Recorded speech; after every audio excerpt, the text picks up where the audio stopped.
Okay, welcome back everyone to this high-yield exam prep explainer.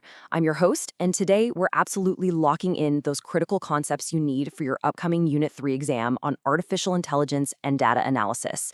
Whether you're just looking to ace this test or you genuinely want to, finally decode how machines actually think, well, you're in the exact right place. So grab your notes because we're going to break down all these massive, complex ideas into bite-sized, memorable pieces. Let's get into it. So here's our game plan. We're splitting the material into 5 quick blocks: history and definitions, AI versus human intelligence, AI ethics and rules, inside the artificial neuron, and wrapping up with Python data analysis. Simple, right? Let's move. Section 1, history and definitions. All right, so what actually is AI?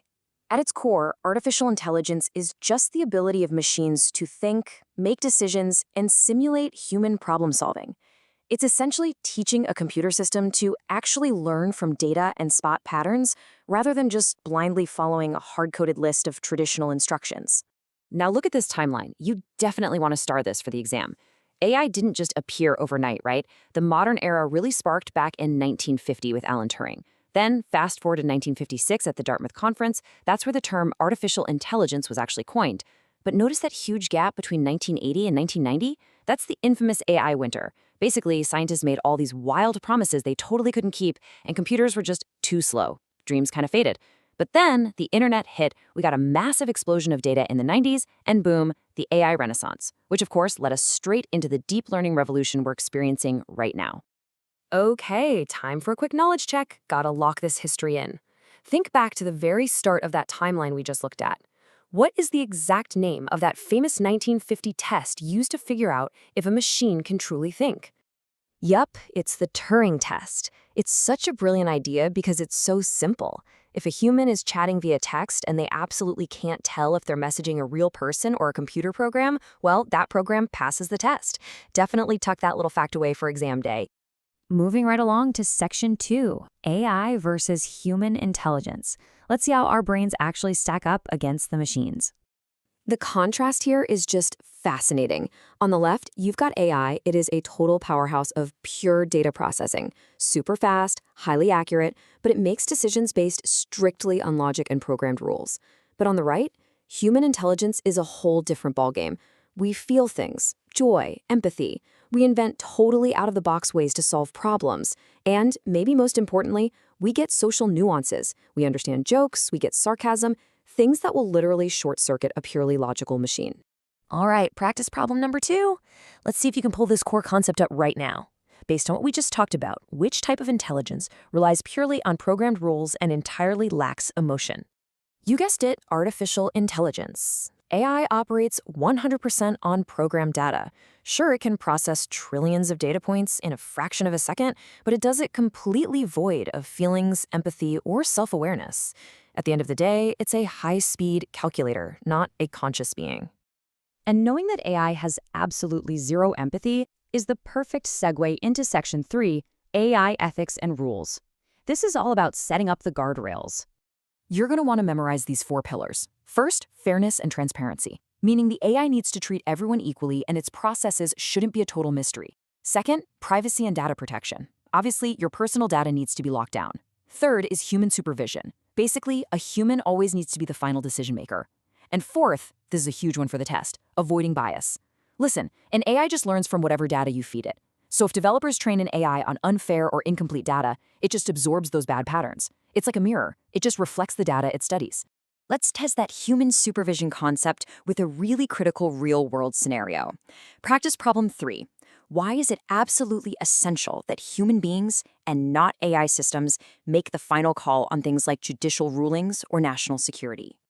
If you thought of anything related to human emotion or understanding, you hit the nail on the head. The specific answer is that humans possess awareness, ethics, and empathy. An AI might be able to perfectly read the letter of the law, but it literally cannot exercise mercy or understand complex cultural context. Section 4. Inside the artificial neuron.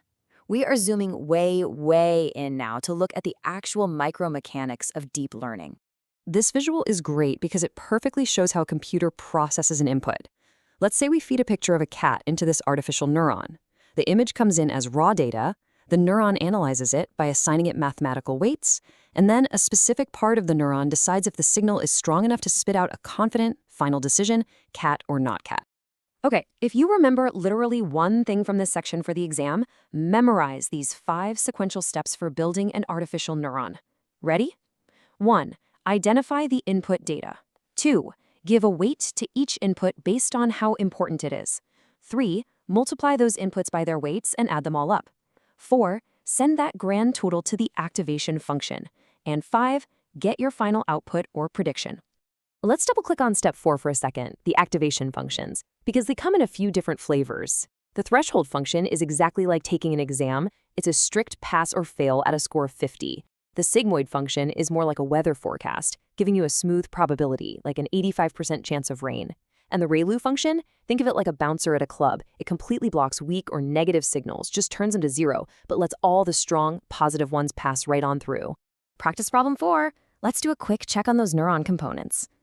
Out of the inputs, weights, bias, activation function, and output, which one specifically acts as the system's decision maker? The answer is the activation function.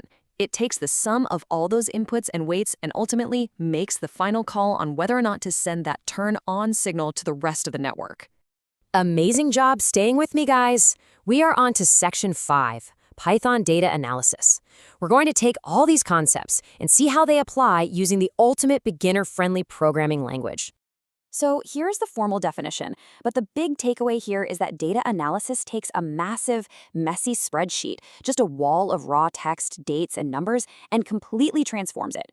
By inspecting and cleaning up all that chaotic data, we pull out the hidden patterns. It's the absolute engine that allows us to make concrete, fact-based decisions.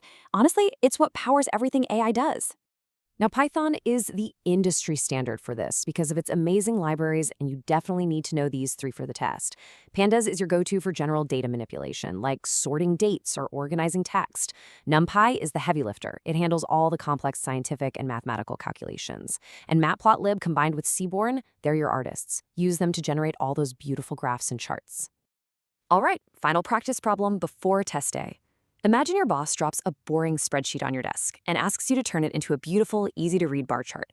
Which Python library or libraries are you going to import to handle that data visualization?